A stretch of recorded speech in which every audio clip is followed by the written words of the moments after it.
Alright, here we go. Ticketmaster, episode 3 of season 1. As I said before, written by Lauren Faust and Amy King Rogers. So, let's do this, shall we? While Twilight Sparkle is helping Applejack in the orchards, she receives 2 tickets to the Grand Galloping Gala to be held at Princess Celestia's Royal Castle in Canterlot on the 21st day of yada yada yada. Twilight is about to ask Applejack to be her guest when Rainbow Dash appears and also wants to go. Suddenly, Pinkie Pie, Rarity, and Fluttershy are all clamoring at the chance to attend the gala, and they each have a very good reason to go.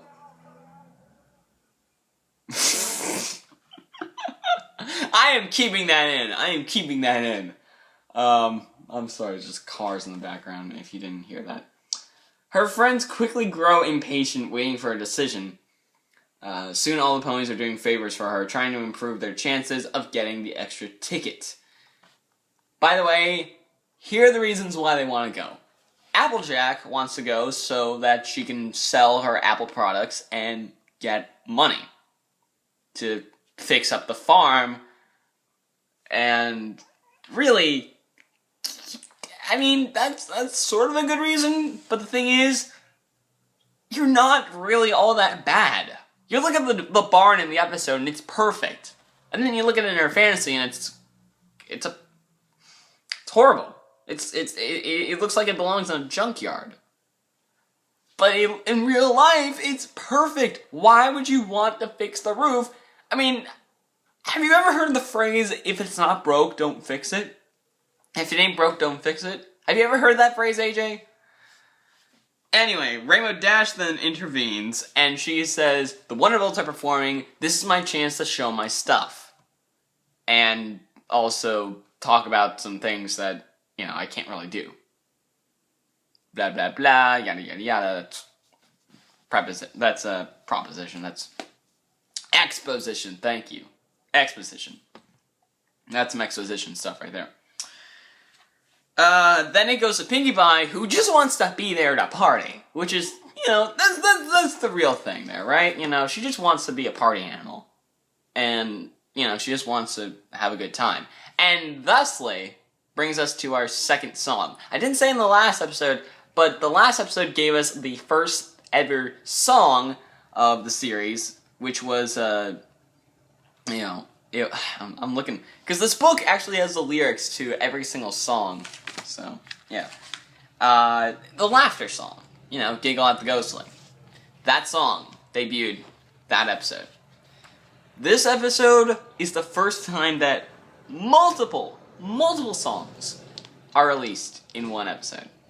Now, yes, it is only 2 songs in this episode, but with Pinkie's Fantasy, this is the first one.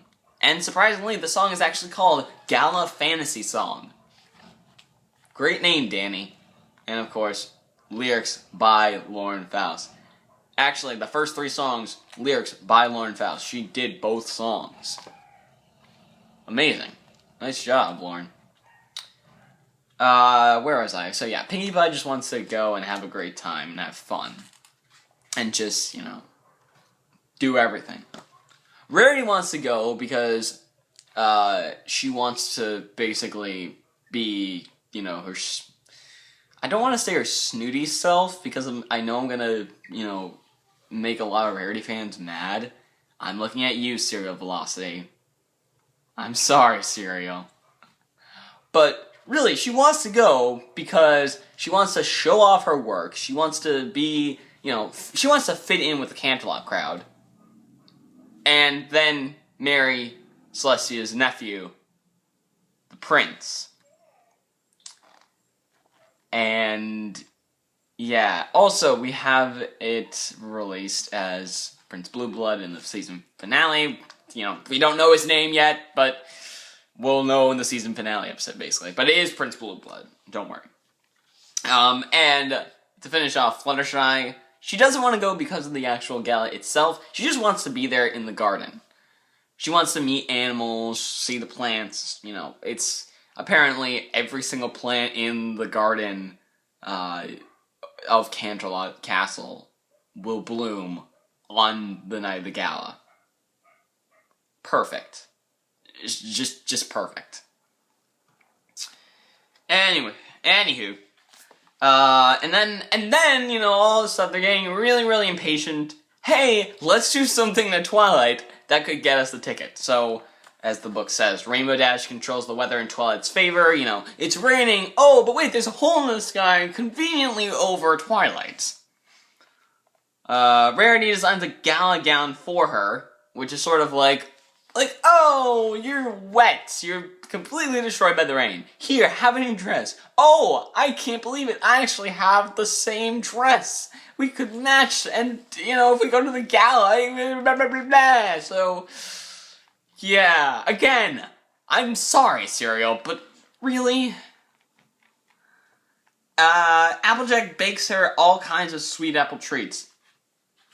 Yeah, just that. I mean, it's like, oh, by the way, Twilight is hungry throughout this entire episode, so, yeah, now you probably know why that, you know, that's, like, extra favor. That's why it's extra favor worthy. It's like, oh, she's hungry? Let me give her some of my food! Yeah! And I'm sorry, Jack T. Herbert, for making fun of Applejack, but I don't know, fourth best pony is just, she has a good reason, it's just that she can't just, you know. Fluttershy cleans Golden Oak Library, which she could do any day, and then Angel just makes her a salad, and it's like, wait a second, and it's all Angel's idea. It's like, she's, like, Fluttershy is the pawn in, like, the chess match that is, Angel versus Twilight and all that stuff. It's like, Angel! And Pinkie Pie throws her a party. Well, actually, all she does is show up at her door, yell surprise with a gigantic crowd of ponies, and then she does the birthday song. You know, do-do-do-do-do-do-do-do-do, you know, that. Yeah, Pagan! All that craziness. And then we have a pretty short time before an episode actually has a song. That was actually the last song in, you know, it would be another 2 episodes before we had another song. And then another 2 episodes. And then another 2. And then another 2. So now, basically, every odd episode from here on out up until, like, episode 11, which is... No, hold on. Oh, yep, until episode 11, 12, technically 12, every odd episode from 3 to 11 has a song. 12 actually breaks the standard there, and that is, of course, called Cutie, but we'll get to that when we get to that, which is, again, episode 12 there. As I was saying, after all this effort, Twilight decides she can't choose just one. And at that point, they're all like, you know what? I don't really want the ticket. Just give it to someone else. I don't really care. And they're like, wow, they learned their lesson pretty quick for a 22-minute episode. Twilight writes a letter to the princess informing her that if all of her friends are not able to be there, then she won't be either. Moments later, the princess responds with a ticket for each pony, and actually saying, why didn't you just say so in the first place? Trolestia? Blah, blah, blah. The friends apologize to Twilight for putting so much pressure on her to make such a difficult decision. That was before! Yeah. That was before the... No, Brandon. No, Mr. Schneider. That's not how it's supposed to go.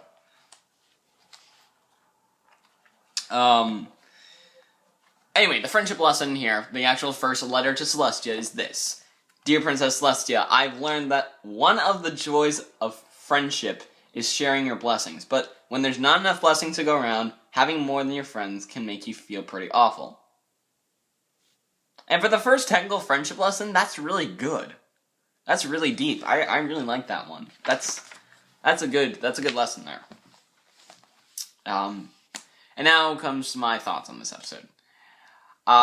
You know, I looked at this episode for the first time, and I thought, I went into this thinking, alright, so they had, like, a great two-parter intro. Wait, they have a third episode? What happens here?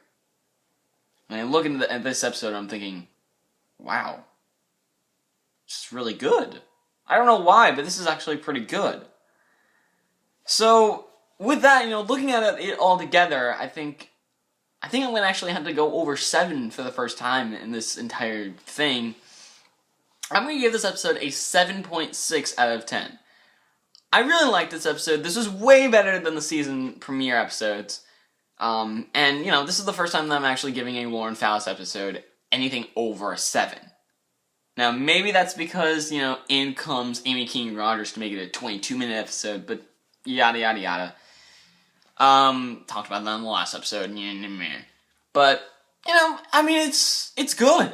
For Amy and Lauren, this is great. Being the last episode that Lauren wrote, it's perfect. It really is. I really love this episode. It's perfect. It's spot on. I love it. It's just mind blown, really. Mind blown. So, yeah. Great job there, and congratulations to Amy for actually making this more than what it could have been. Both literally and metaphorically, I guess. But yeah, so out of 10, 7.6. It's a pretty good episode. It's not one of the greatest, but it's still pretty good. I mean, for season 1, that's pretty good. But with that, I leave that up. But with that, I leave your ratings to the comments. Make sure you, watch the episode and think about what this episode is really about. I guess that's what I want to say there. I don't know. Really, I just want to know what you guys think in the comments. Again, great episode. And after watching this for the first time, I thought to myself, this is a really good show. I don't know why. It just is. And then in comes episode 4. Applejack season. So that's the next episode. That's up next. Hold on, I'm freaking headphones stuck on my leg. God. But yeah, that's episode 3 for you. Stay tuned for episode 4. Here we go, guys. We're kicking this off right, Later.